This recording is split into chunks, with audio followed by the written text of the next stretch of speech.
So now that Agatha All Along has finished and I have watched every episode, I think it's time to do a review on this marvelous show.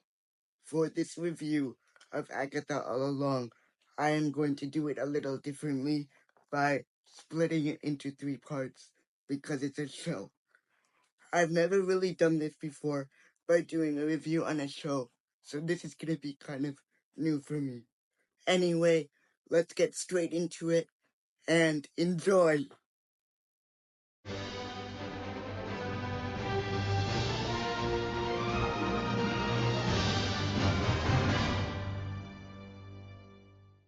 Now, let's talk about the first episode of Agatha All Along, Seekest Thou the Road. In my opinion, this is the weakest episode of the show. It takes place 3 years after the events of WandaVision, aka one of the best shows for Marvel. Since I watched WandaVision so many times, I didn't feel like this episode was as impactful as the later ones because I already knew what was going on. In this episode, I liked the introduction of the characters. Rio Vidal, played by Aubrey Plaza, and Teen, played by Joe Locke. Now that this series has finished and I've seen their true potential, I think that they are one of my favorite characters in the MCU right now because of their personalities. In this show, I like how we got hints of Agatha and Rio's relationship. Specifically when they were talking about how they can't kill each other. And can we talk about Joe Locke as Teen because he's just an awesome casting choice. I loved his relationship with Agatha. It was like a real mother and son duo.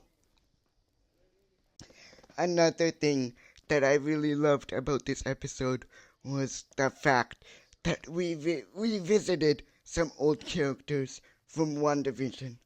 My favorite character that appeared in this episode was Deborah Jo as Mrs. Davis, aka Mrs. Hart. Now it's time for episode 2, Circles Sewn with Fate, Unlock Thy Hidden Gate. This episode was overall better than episode 1, but I believe it was still slow. I didn't really like the pacing when Agatha and Teen were trying to find their coven. Something that I really liked about this episode was the introduction of each member of the coven. I think my favorite member of the coven is Patti LuPone as Lilia Caldrillo. I just feel like Patty's acting was one of the best we've seen in a really long time for Marvel. We'll talk more about her when we get to episode 7. Something that I thought was amazing with this show was the musical parts of it. I'm not really a music guy, but I thought this song, The Ballad of the Witch's Road, was just so catchy, and I loved it so much. It's definitely going on my Spotify playlist. Something that I loved about this scene was definitely Mrs. David's reaction when she was saying, "And glory shall be thine." Am I supposed to know this song?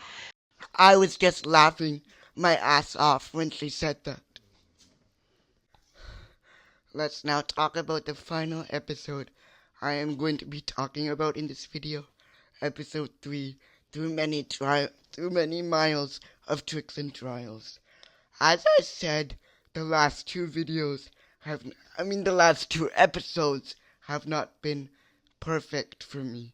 But after episode 2, things really shake up and it starts to get wild. Episode 3 of Agatha All Along is, in my opinion, much more interesting than the last two because we are now finally on the Witch's Road. The first trial of the Witch's Road, being the potions trial, was really cool. Something that I loved about this show was the trial for each witch. Something that we will get to later on is my favorite trial, which is Alice's trial in episode 4. That's not very good English, but I don't care.